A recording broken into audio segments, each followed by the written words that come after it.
Hi guys, happy Friday. We are one day closer to the end of fourth grade, one day closer to the end of digital learning, and we are going to do some area and perimeter again today. And I know this has been a struggle for some of us, but we're going to get it. We're going to get through it. Please reach out to me or Miss Bell if you are confused or struggling with this so that we can help you, because we want to be sure that you understand it. So today you're going to be going through day 4 of the area and perimeter slides. I am going to model a few problems for you, and then you're going to get onto MobyMax and do some work on there today. We hadn't done MobyMax in a while, so I thought that might be a good change for you guys. So go ahead and do your estimation 180.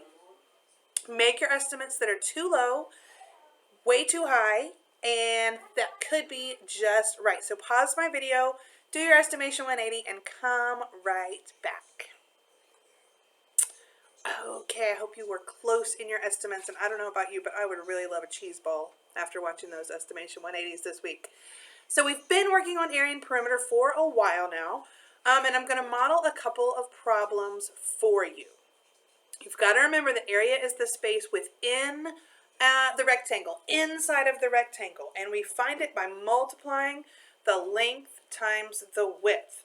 And also remember that the perimeter is the length of the sides around the rectangle, the outside edge.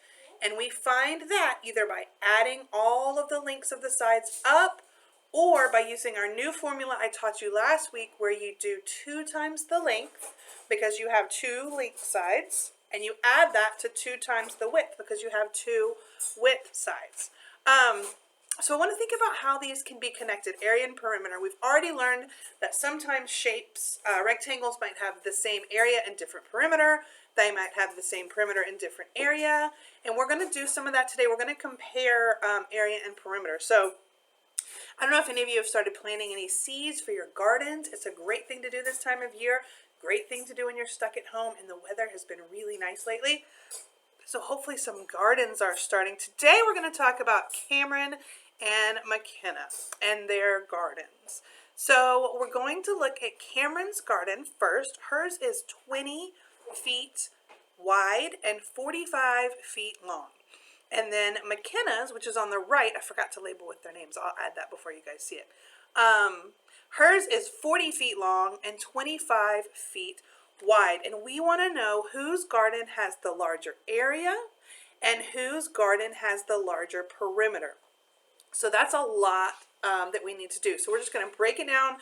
We're going to look at one garden at a time, and we're going to go step by step. So we are going to start with Cameron's garden. And if you remember, her garden is 20 feet wide and 45 feet long. So I've already drawn it up here behind me. And this is Cameron's garden right here. Turn the computer a little bit so you can see me. So 45 feet long, 20 feet wide. And I've got my formulas already written up here. Remember, that might be a good thing for you to just have stuck on your desk or in a journal so you don't forget those formulas. So area, we know, is equal to length times width. So my length is 45 and my width is 20. So I'm going to multiply those together. And I forgot to leave myself a space to do that.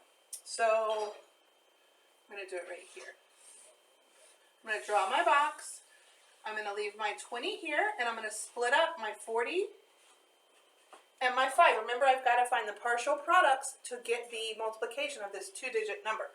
So these zeros are easy. We're just going to put them here, and then we're going to multiply 2 times 4 and get 800. Wow. And then 20 times 5 we know is 100. So we're going to add those up. So the area of her garden is 900 square feet. That sounds really big. She can plant a lot of vegetables in that. Now, what about the perimeter? This formula, I think, has been confusing for some of you, and I don't want it to be. It's really not that difficult. You're just multiplying this by 2 for these and adding it with this multiplied by 2. So we're going to multiply our length, which is 45, times 2, and our width, which is 20. times 2. So 2 times 45, if you need to work that out, you can. I know that if I have two 40s, I have 80. And if I have two 5s, I have 10. So that's 90. And 2 times 20 is 40. So when I add those together, I get 130 feet, right? Not square feet. I have square feet up here and just feet down here because perimeter is not in square feet, only area. Okay, let me get another color. So, that's her area, and this is her perimeter, okay? That's for Cameron's. Now we're going to look at McKenna's garden. Now, if you notice, the numbers are similar, but the 1 switched. So instead of having 45, the 5 is over here. So now we have 40 feet long, 25 feet wide. I wonder if these are going to be the same or if one's going to be bigger than the other one. Let's find out. So for area, 40 times 25. I'm going to draw my box again. This time I'm going to leave my 40 and decompose my 20 and my 5, okay? So, my zeros again, just leave them here. 4 times 2 is 800. Huh, that was the same thing we got up there. Let's look at this one. Put my 0. 4 times 5 is 20. That one is 200. Look what we notice. McKenna's area, 1,000 square feet. Cameron's was 900. Okay, so her area is 1,000 square feet. Now let's think about perimeter. Oops, PE, sorry. So I have 2 times 40 for those two sides, and 2 times 25 for those two sides. So 2 times 40 is 80. 2 times 25 is 50. And if I add those together, get 130 feet. Okay, so I just realized I put the chart on the slides but not on my poster. So I'm going to do a little small one over here. Cameron, McKenna, area, perimeter. So Cameron's area, if you remember, was 900 square feet. Her perimeter was 130 feet.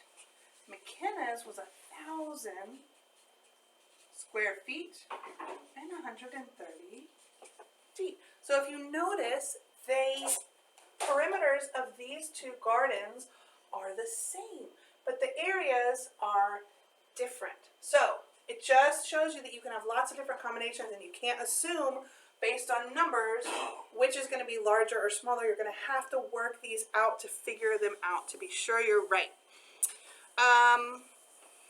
Okay, so you can see the chart where it compares the areas and the perimeters down a couple of slides.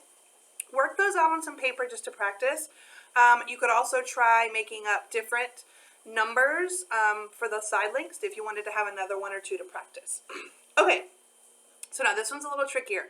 On the slide after the chart, it says, if Cameron and McKenna want to continue to have the same perimeter but different areas, what other measurements could they make their garden? So this is kind of like the work we did on Tuesday where you're given the area or perimeter and you have to figure out the side links. So I gave you 2 options I wanted you to try, and I actually played with these. I figured them out here on my little paper towel.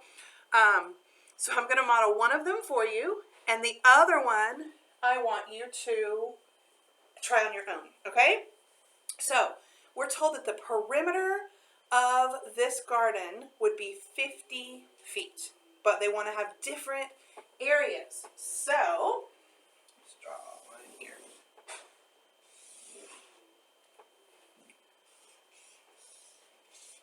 Whoops, that was not a very good rectangle.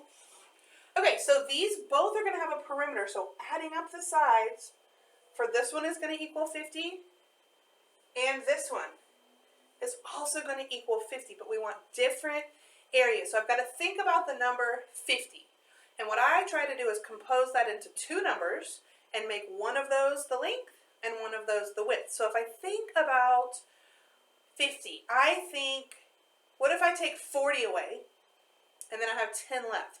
So I'm going to take both of those and split them in half to make two sides. So 40, if I divide that in half, I could put 20 here and 20 here. So 20 plus 20 is 40.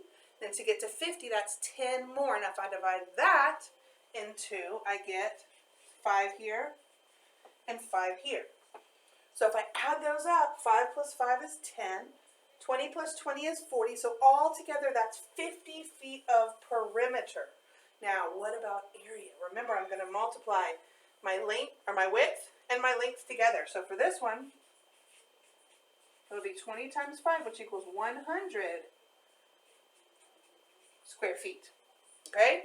So now I'm going to do it again, but I want different areas, same perimeter. So I'm going to think of another way I could break down 50. So when I was thinking about this a minute ago when I was sketching it out, I thought about, well, what if I took 30 and 20? Okay, so if I have 30 plus 20, that equals 50. So my lengths are going to have to equal 30, and my widths are going to have to equal 20. So if I divide 30 in half, I get 15 here and 15 here, so that's 30. So 40, 50, I have two more 10s left. So I'm going to put one on this side and one on this side. Okay? So if I add these all up, I'm going to get a perimeter of 50. So these equal 30, 40, 50. Now let's try area. Let's see if we got a different area this time. So I have 15 times 10, my length times my width. And that is going to equal 150. So let's see once again. I got more area than Cameron. Sorry, Cameron. But I want you to think about this, look back at the video, go back through the slides, ask us if you get confused. There's one more on the slide that I want you to try by yourself. It's what if the perimeter was 100 feet? So 100 feet around. Oops, you couldn't see that. All the way around. Try and think about how you can split up that number 100 and make different side lengths to come up with two rectangles that have the same perimeter but different area. If you figure it out, type it into your Google Doc for us. That's the only thing you need to type for math today. Everything else you're going to do in MobyMax. You should have area and perimeter. It should be 2 lessons already assigned to you.